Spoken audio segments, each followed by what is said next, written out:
2022 को गांधी आश्रम भितिहरवा पश्चिम चंपारण से जन स्वराज अभियान के तहत जो पदयात्रा हम लोगों ने शुरू की है उसको अभी 16 महीने से ज़्यादा हो गए। पिछले 16 महीनों में हम लोग पश्चिम चंपारण से चल के पूर्वी चंपारण, शिवहर, गोपालगंज, सिवान, छपरा, वैशाली होते हुए समस्तीपुर, मुजफ्फरपुर, मधुबनी, दरभंगा के बाद अभी कल मैं बेगूसराय पहुंचा और बेगूसराय में हम लोग का अनुमान है कि करीब 1 महीना का समय हम लोग यहाँ रहेंगे। इन 1 महीनों में प्रयास होगा कि यहाँ के सभी प्रखंडों में और जहाँ तक हो सके वहाँ तक पंचायतों और ज़्यादातर गांवों में जाने का प्रयास करेंगे।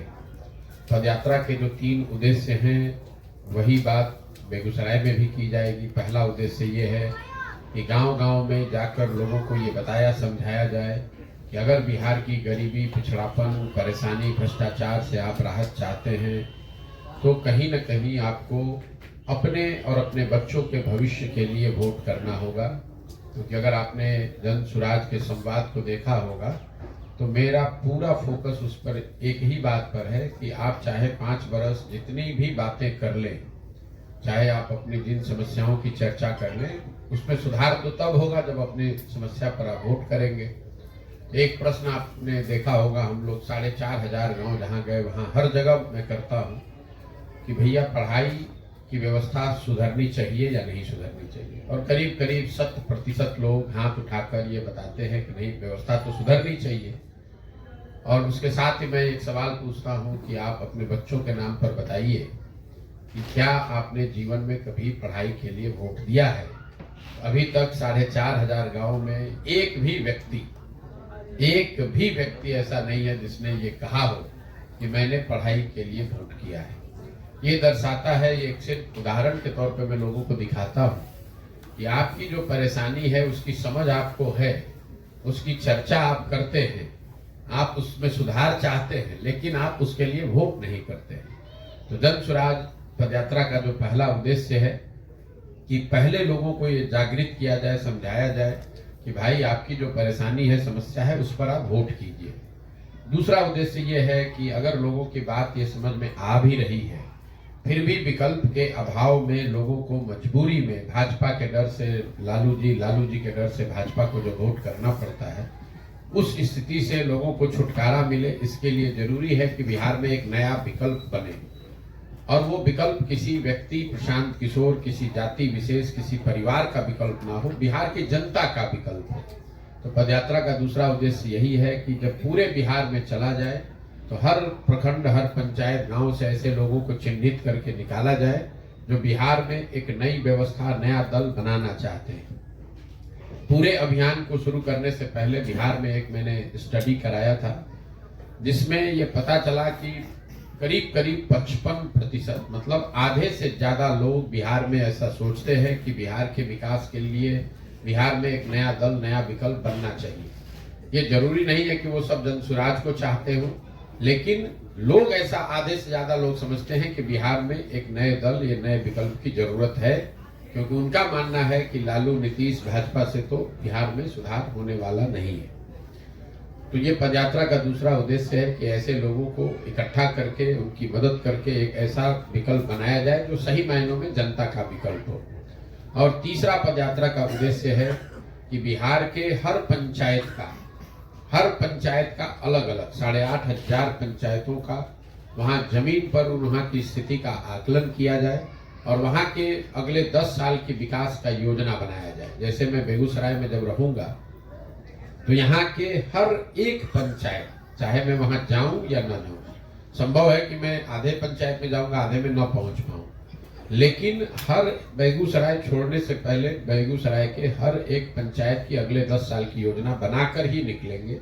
उस योजना में वहां की जो स्थिति है उसकी बारे में चर्चा होती है, कहाँ पर बाढ़ आ रहा है, कहाँ पर जल जमाव है, कहाँ सड़क नहीं है, कहाँ पानी नहीं है।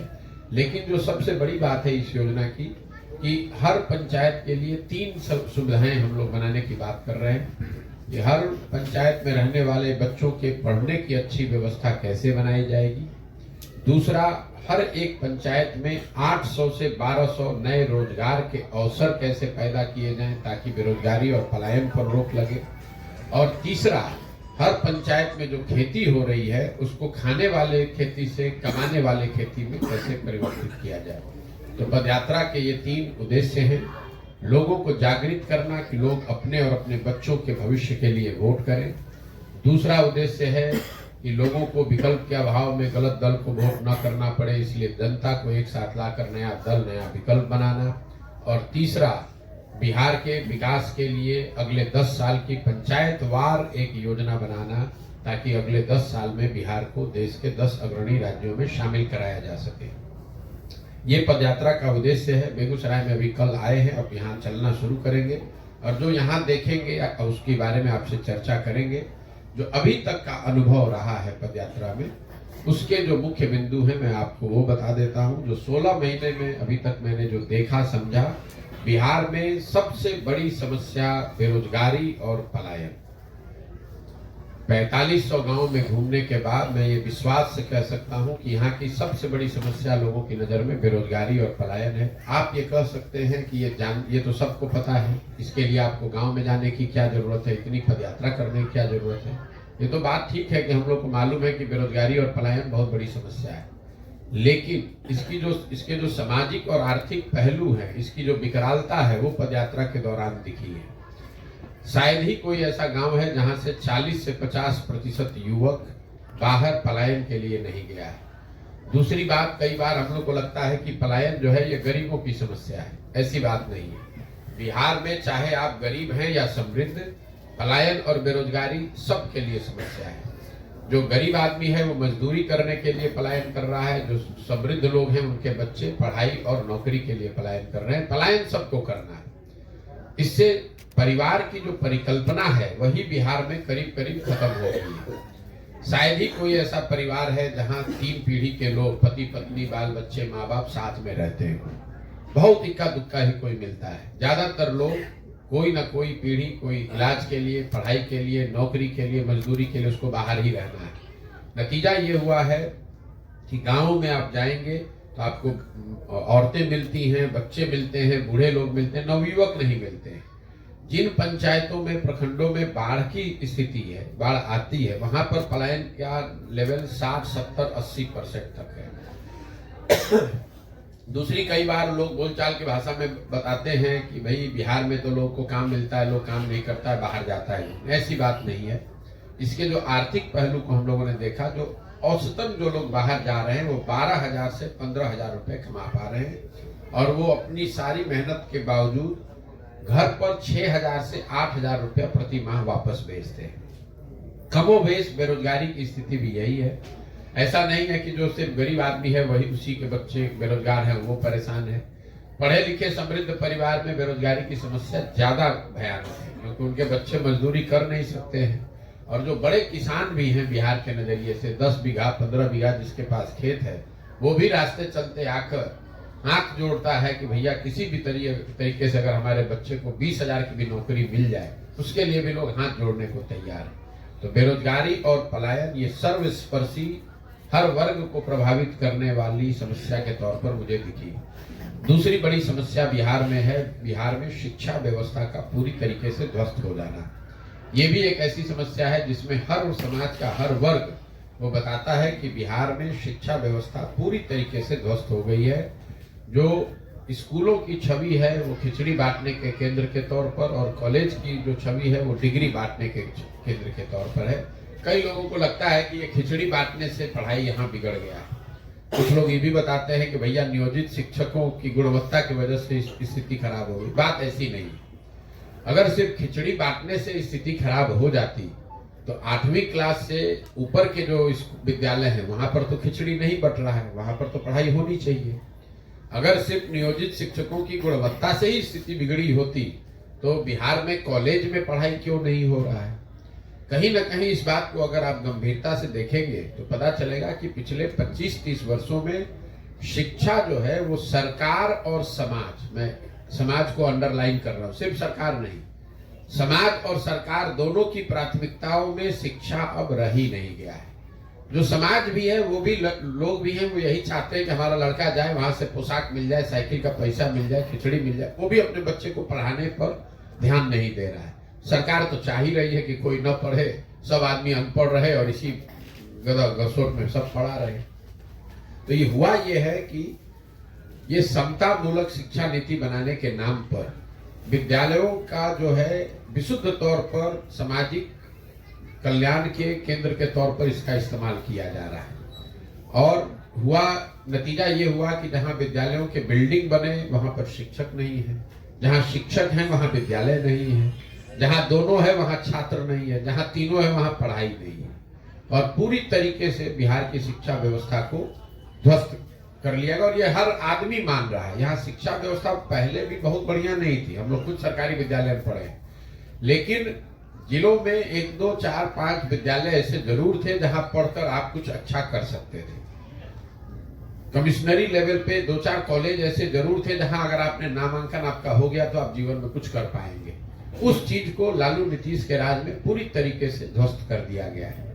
तीसरी जो सबसे बड़ी समस्या है वो स्वाभाविक तौर पर किसानों की समस्या है, क्योंकि खेती से यहाँ बहुत बड़ी संख्या में लोग जुड़े हुए हैं। किसानों के बारे में जो एक लाइन में अगर मैं बताऊं, गांव देहात में लोग बताते हैं कि पहले जो खेती किसानी करता था वो 4-5 साल खेती मेहनत करके खेती करके पेट काट के 2-4 कट्ठा जमीन खरीदता था।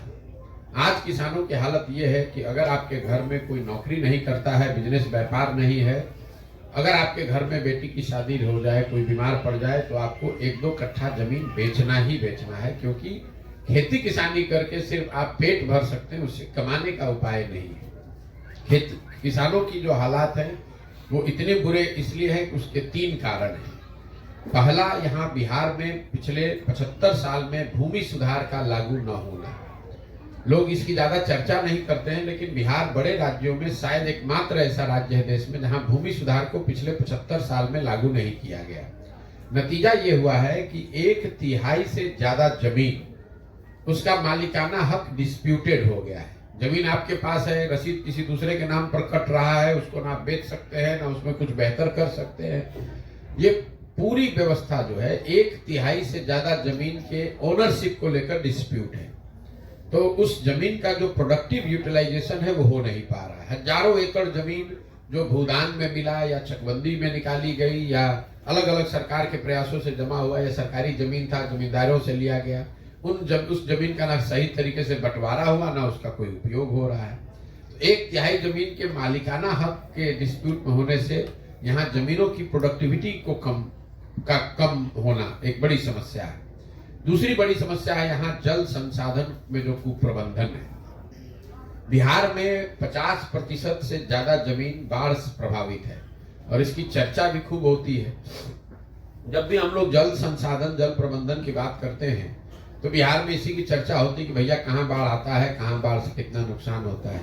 ये तो एक बहुत बड़ी समस्या है, लेकिन इसके साथ जो दूसरी बड़ी समस्या है जिसकी चर्चा नहीं होती है कि आधी जमीन तो बाढ़ प्रभावित है, लेकिन जो बाकी की आधी जमीन है उसमें भी ज्यादातर जमीन जो है या तो वहां पानी है नहीं, सूखा है, या जल जमाव और नदियों का कटाव का जो मामला है, खासकर नेपाल से लगते हुए सीमावर्ती जिले हैं वहां पर नदियों के कटाव का भी बहुत बड़ा मामला है। अब अगर आप गोपालगंज से चलेंगे तो गोपालगंज, सिवान, छपरा, वैशाली, समस्तीपुर, मुजफ्फरपुर जैसे जिलों में जल जमाव इतनी बड़ी समस्या है कि कोई प्रखंड ऐसा नहीं है जहां 2-4-5 हजार एकड़ जमीन जल जमाव से प्रभावित नहीं है। वहां एक ही फसल होता है या वो भी फसल नहीं होता है, इसकी चर्चा नहीं होती है इतनी। यही हाल कमोबेश सिंचाई की है। बिहार पूरे देश में, इस आंकड़े को आप नोट कर लीजिए, पूरे देश में एकमात्र ऐसा राज्य है जहां पिछले 10 वर्ष में सिंचित भूमि की मात्रा 11% से कम हो गई है। मतलब 10 वर्ष पहले अगर 100 एकड़ में सिंचाई की सुविधा थी तो घट के 89 एकड़ रह गया है। ऐसा इसलिए हुआ है कि जो नहरों का रख रखाव था, जो नलकूप की व्यवस्था थी, उस पर सरकार ने ध्यान नहीं दिया। तो लोग रास्ते चलते बताते हैं भैया ये नहर था जिसमें 20 वर्ष पहले पानी आता था, अब पानी नहीं आता है, या पहले ये नलकूप था चलता था अब नहीं चल रहा है। ये दोनों समस्या के बाद खेती किसानी से जुड़ा हुआ जो तीसरी जो सबसे महत्वपूर्ण और सबसे बड़ी समस्या है वो है किसानों को उनके फसल का उचित दाम न मिलना। भूमि की समस्या के बावजूद, जल प्रबंधन की कुव्यवस्था के बावजूद जो किसान यहाँ पैदा कर रहा है उसको उसका मूल्य ही नहीं मिलता है। हम पिछले साल भी यही देखे, अभी भी यही देख रहे हैं। धान की कटाई हुई है, धान का आधिकारिक मूल्य 2150 रुपया है प्रति क्विंटल, और ज्यादातर जगहों में लोग 1500, 1600, 1700 रुपए क्विंटल की दर से अपना धान बेच रहे हैं। यही हाल कमोवेश गन्ने में है। यही कोई भी फसल आप उगा लीजिए, एक आर्थिक सर्वेक्षण बिहार में बताता है कि हर साल जो किसान यहाँ पैदा करता है उसको उसकी उचित मूल्य न मिलने की वजह से करीब करीब 20,000 करोड़ रुपए का नुकसान यहाँ के किसानों को हो रहा है। एक मैं आंकड़ा आपको बता दूं, हम लोगों को लगता है कि पंजाब में जो किसान है वो तो बड़ा समृद्ध है। पिछले 10 वर्ष में पंजाब में करीब करीब 75% गेहूं और 70% धान सरकारी समर्थन मूल्य पर खरीदा गया है। बिहार में पिछले 10 वर्ष में 13% धान और 1% गेहूं ही सरकारी समर्थन मूल्य पर खरीदा गया है। आप अंतर देख सकते हैं। तो अगर किसानों को 2100, 2150 रुपया मिले तो इसी बेगूसराय, इसी दरभंगा, इसी मधुबनी में उनकी आमदनी बढ़ सकती है। जो पैदा वो कर रहे हैं वो मिल सकता है। और ऐसा नहीं कि ये पैसा सरकार को, राज्य सरकार को देना है। ये पैसा आपको देना है, व्यवस्था बनानी है और उसका रीइंबर्समेंट केंद्र सरकार करती है। केंद्र सरकार करीब 5 लाख करोड़ रुपया हर साल समर्थन मूल्य पर फसल खरीदे जाएं इसके लिए सब्सिडी के तौर पर देती है। लेकिन चूंकि बिहार में उसकी कोई व्यवस्था नहीं है, जो पैक्स है वो कम्प्लीटली डिफंक्ट पड़ा हुआ है, सहकारिता कोऑपरेटिव है नहीं, कोई सरकार की ओर से खरीद की व्यवस्था बनाई नहीं गई है और प्राइवेट सेक्टर का कोई फैक्ट्री उद्योग है नहीं। तो किसान जो है वो कम्प्लीटली बिचौलियों के भरोसे है। ये 3 सबसे बड़ी समस्या है जो हर जिले में, हर वर्ग में बराबर करीब करीब इस पे एक तरह से आप कह सकते हैं कि हर व्यक्ति इस पर सहमत है। इसके अलावा केंद्र सरकार की जो 4 बड़ी योजनाएं चल रही हैं उसके बारे में मैं आपको संक्षिप्त जो मैंने देखा वो बता रहा हूं। केंद्र सरकार की सबसे बड़ी योजना है प्रधानमंत्री गरीब कल्याण योजना, जिसमें लाभार्थियों को हर महीने 5 किलो अनाज मिलने की बात बताई जाती है। अभी तक मैं जितने जगह पे गया, करीब आधा बिहार में घूम चुका हूं, हर जगह लाभार्थी को 4 किलो अनाज ही मिल रहा है, कहीं किसी को 5 किलो अनाज नहीं मिल रहा है। और ये 20% की जो चोरी है वो इसलिए है क्योंकि जो अनाज सरकार की ओर से आ रहा है वो जिले और प्रखंड के स्तर पर 35 से 40 रुपए प्रति क्विंटल की दर से जनप्रतिनिधि और अफसर मिलकर उसमें पैसा ले रहे हैं। और यही 35-40 रुपए लेने की वजह से लाभार्थियों को 5 किलो के बजाय 4 किलो अनाज ही मिल रहा है। दूसरी केंद्र सरकार की बहुत बड़ी योजना है आवास योजना, जिसका नाम गांव देहात में लोग इंदिरा आवास योजना बताते हैं, अभी प्रधानमंत्री आवास योजना के नाम से जाना जाता है। अभी तक पिछले 16 महीनों में ज्यादातर मुझे इंदिरा आवास योजना के लाभार्थी मिले हैं। प्रधानमंत्री आवास योजना के लाभार्थी ज्यादा हैं ही नहीं, क्योंकि पिछले 1-1.5 साल में बहुत आवास बना नहीं है, उस लाभार्थियों को दिया नहीं गया है। लेकिन जो लोग मिलते भी हैं वो बता रहे हैं कि प्रधानमंत्री गरीब आवास योजना में 25,000 से 40,000 रुपया आपको घूस देना है, तभी आपको उस योजना का लाभ मिल सकता है। जहां पर जिन पंचायतों में जनप्रतिनिधि पैसा नहीं ले रहे हैं वहां पर भी 20 से 25,000 रुपया अफसरों का जो हिस्सा है वो तो वो लेंगे ही लेंगे। जहां जनप्रतिनिधि भी पैसा ले रहा है वहां तो 30, 35, 40,000 रुपए तक लग रहा है। तीसरी जो सबसे बड़ी योजना है वो है स्वच्छ भारत अभियान योजना, जिसमें बिहार के ज्यादातर पंचायतों को ओडीएफ घोषित आज से 3-4 वर्ष पहले कर दिया गया। मैं 4,500 गांव में पैदल चलने के बाद विश्वास से कैमरे पर कह रहा हूं कि ज्यादातर गांव में खुले में शौच आज भी जीवन की सच्चाई है। हुआ यह है कि शौचालय बनाने के नाम पर अधिकारियों ने 2,000 रुपए प्रति लाभार्थी पैसा वसूला है और एक ही शौचालय के बगल में खड़ा करके अलग अलग लाभार्थियों का फोटो खींच कर लगा दिया गया। बड़े पैमाने पर इसमें चोरी हुई है और किसी ने इस बात की चिंता नहीं की कि शौचालय बना कि नहीं, चला कि नहीं। ज्यादातर जगहों पर जब शौचालय नहीं बने तो जनप्रतिनिधि और अधिकारियों ने मिलकर फर्जी ओडीएफ सर्टिफिकेट जारी कर दिया। चौथी जो बड़ी योजना केंद्र सरकार की है वो है मनरेगा की। मुझे यात्रा से पहले ये मेरी समझ थी कि मैं जब गांव देहात में चलूंगा तो बहुत बड़ी संख्या में मनरेगा का काम होता मुझे दिखेगा। अभी तक 16 महीने में मुझे मनरेगा का कोई भी सक्रिय काम दिखा नहीं है। लोग ये जरूर बताते हैं कि भैया ये मिट्टी जो है ये भरी गई है मनरेगा के तहत। कुछ जगह पर लोग बताते हैं पंचायत भवन है, आंगनबाड़ी सेंटर है जो मनरेगा के मजदूरों के मदद से बनाया गया है, लेकिन मनरेगा का कोई सक्रिय काम होता मुझे नहीं दिखा। आंकड़े भी इस बात के पक्ष में हैं। पिछले वित्तीय वर्ष में बिहार सरकार का मनरेगा में यूटिलाइजेशन है 39%। मतलब अगर 100 रुपया हम लोग केंद्र से ला सकते थे मनरेगा के लिए, तो 61 रुपया तो हम लोग लेकर आए ही नहीं। ये एक उदाहरण है कि जो लोग ये विशेष राज्य के दर्जे की मांग कर रहे हैं कि आप विशेष राज्य का दर्जा दे दीजिए तो हमको और संसाधन मिलेगा। जो संसाधन मिला हुआ है, आवास योजना में बिहार सरकार का यूटिलाइजेशन है 60%, मनरेगा में बिहार सरकार का यूटिलाइजेशन है 39%। इसी तरीके से जो किसान स्वनिधि योजना है उसमें देश में सबसे निचले स्थान पर है बिहार। तो जो योजनाएं मिल रही हैं, मिल सकती हैं, उसका भी लाभ हम लोग नहीं उठा रहे हैं। और मनरेगा में जो पैसा आ भी रहा है 30-40%, उसमें पीसी का दर है 40 से 50%। तो मतलब 100 में 60 रुपया आया नहीं, जो 40 रुपया आया उसमें 40% भ्रष्टाचार की भेंट चढ़ गया। इसीलिए मनरेगा जमीन पर कहीं है नहीं। 4 जो राज्य सरकार की बड़ी योजना चल रही है उस पर मैं आपको बता दूं। पहली 7 निश्चय योजना के तहत एक प्रॉमिस किया गया था कि बिहार के जितने युवा हैं, बेरोजगार युवा 18 साल से 35 साल की उम्र वाले लोगों को हर माह 1000 रुपए की सहायता दी जाएगी, ताकि लोग को बाहर यहाँ पलायन मजबूरी में न करना पड़े। 2015 में अनुमान था कि हर साल इस पर करीब 12,000 करोड़ रुपए खर्च होगा।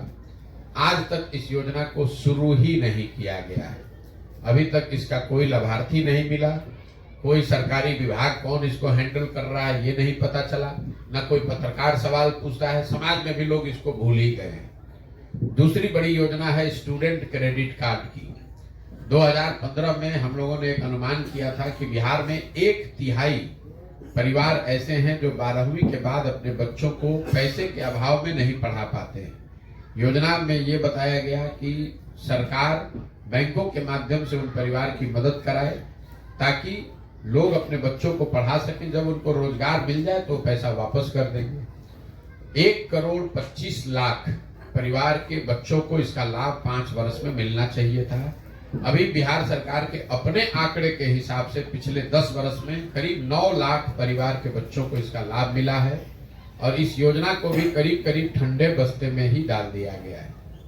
तीसरी जो बड़ी योजना है जिसकी आप लोग खूब चर्चा करते हैं वो है नल जल योजना। 2015 में यह अनुमान किया गया कि अगर 25,000 करोड़ रुपया 5 वर्ष में खर्च किया जाए तो बिहार के हर घर में नल से पानी पहुंचाया जा सकता है। इस योजना पर इससे ज्यादा खर्च भी किया गया, लेकिन सरकारी दावे के उलट सरकार का दावा है कि 2/3 घरों में नल से पानी पहुंच गया है। मैं बेगूसराय के बारे में नहीं कह सकता हूं, लेकिन अभी तक जितने जिलों में मैं गया हूं 2/3 से ज्यादा घरों में नल जल योजना बिल्कुल कामयाब नहीं है। या तो योजना ठीक से बनी नहीं, या बनी तो बनकर चली नहीं, या चली तो उसके बाद लूट खसोट में बर्बाद कर दी गई।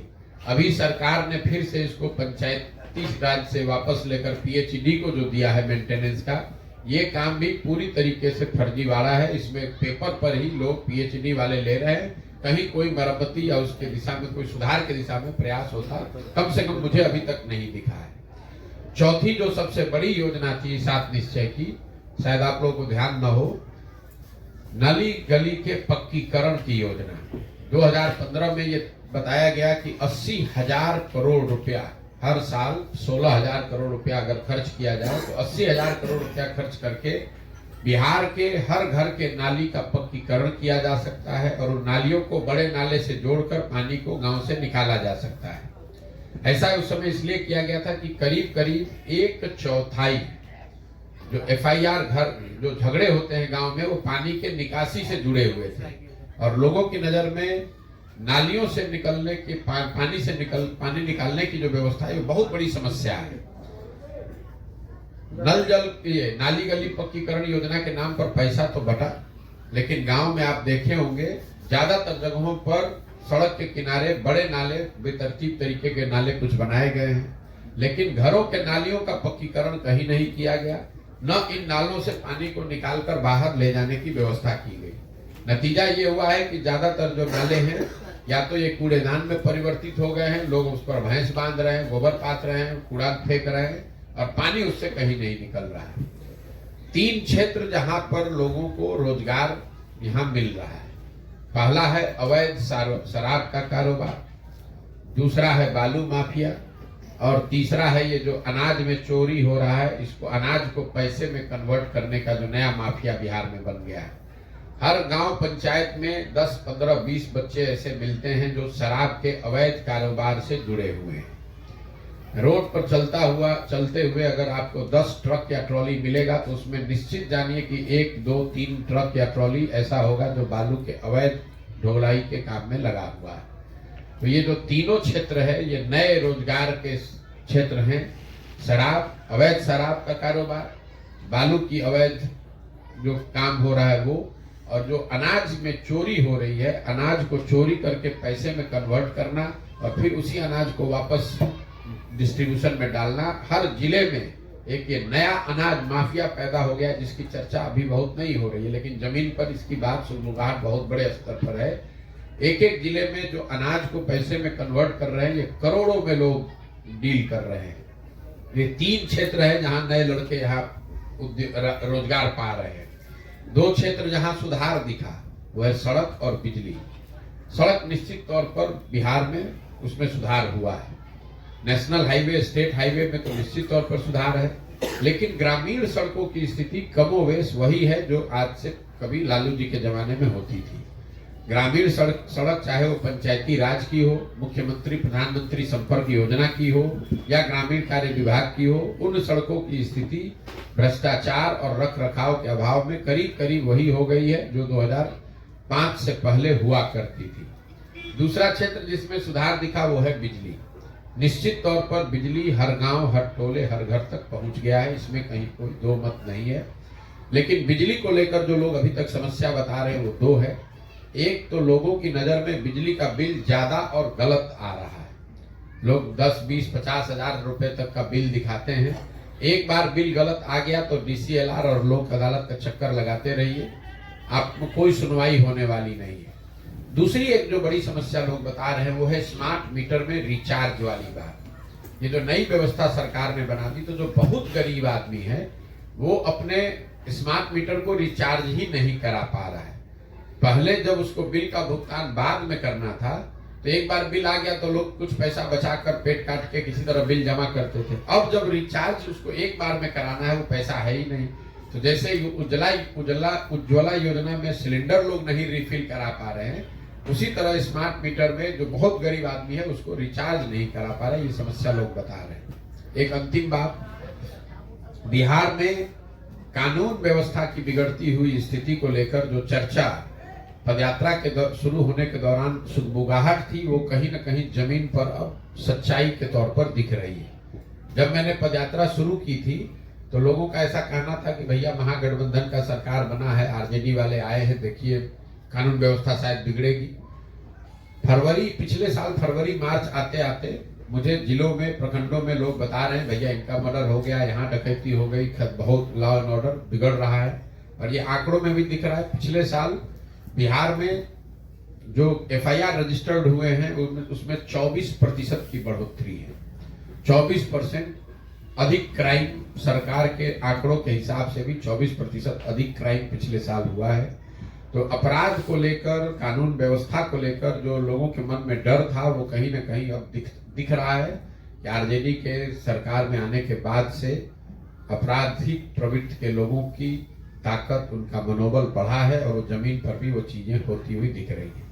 3 शब्द जो हमने सबसे ज्यादा पिछले 16 महीने में सुने हैं वो है अफसरशाही से परेशान जनता, हर सरकारी विभागों में फैला हुआ भ्रष्टाचार और सरकारी योजनाओं में काटे जाने वाला PC। बिहार ने अपराधियों का जंगल राज देखा है। आज का जो राज है उसको लोग बताते हैं ये अधिकारियों का जंगल राज है। चाहे आप पत्रकार हैं, जनप्रतिनिधि हैं, पैसे वाले हैं, गरीब हैं, हर आदमी मान रहा है कि इस पूरी सरकार को अधिकारी ही चला रहे हैं और उन्हीं की मनमानी है, वो जो चाहेंगे वही होगा। अफसरशाही जो शब्द है वो हर जगह हर दिन सुनने को मिलता है। दूसरा, सरकारी विभागों में फैला हुआ भ्रष्टाचार, चाहे आपको दाखिल खारिज कराना है, कोई प्रमाण पत्र बनाना है, FIR कराना है, पासपोर्ट का वेरिफिकेशन कराना है, कोई ऐसा सरकारी विभाग नहीं है जहां बिना पैसा दिए हुए आप काम करा ले जाए। और तीसरा, सरकारी योजनाओं में काटे जाने वाला PC, चाहे योजना केंद्र सरकार की हो या बिहार सरकार की, हर योजना में 10% से लेकर 40-50% तक PC काटने की जो व्यवस्था है वो बिल्कुल यहाँ तक एक तरीके से उसको संस्थागत मतलब इंस्टीट्यूशनलाइज कर दिया गया है। सबको मालूम है, मुखिया है, जिला पार्षद है, प्रमुख है, अफसर है, सबको मालूम है किस योजना में कितना % PC जमा कराना है। मोटे तौर पे ये मेरा अनुभव रहा है। मैंने बेगूसराय को लेकर कोई बहुत टिप्पणी इसलिए नहीं की है कि अब चलना यहाँ शुरू करेंगे और जब पूरा जिला चल लेंगे तो यहाँ डिस्ट्रिक्ट के लेवल पे मैं एक प्रेस वार्ता करके बेगूसराय के जो स्पेसिफिक अनुभव हैं वो आपसे साझा करेंगे। इसके अलावा अगर आपके कोई सवाल है तो आप वो सवाल कर सकते हैं। बहुत बहुत धन्यवाद। धन्यवाद सर।